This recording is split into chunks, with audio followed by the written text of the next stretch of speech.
بلوچستان کے شہر نوکنڈی سے ہمارے نمائندے کی رپورٹ کے مطابق اسسٹنٹ کمشنر تفتان عرفان خلجی نے انجمن تاجران کے صدر واحد بخش شیرزئی کے ہمراہ نوکنڈی بازار کا معائنہ کیا۔ انہوں نے دکانداروں سے گفتگو کرتے ہوئے کہا کہ ماہ رمضان میں کسی کو بھی گراں فروشی اور ذخیرہ اندوزی کی اجازت نہیں دی جائے گی۔ عوام کو زیادہ سے زیادہ ریلیف فراہم کرنے کے لیے ہر ممکن اقدامات کیے جا رہے ہیں۔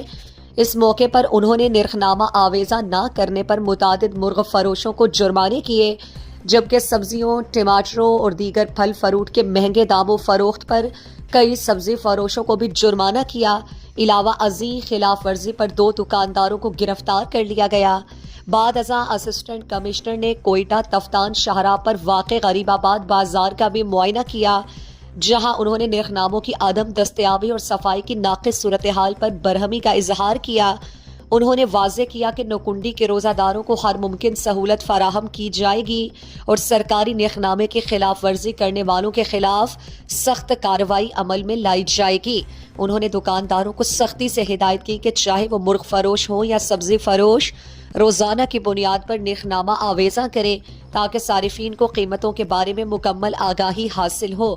بازار انچارج دفعہ منیر احمد ایچپاڑی کو ہدایت کی گئی کہ جہاں کہیں بھی گراں فروشی کی شکایت ملے فوری کارروائی عمل میں لائی جائے۔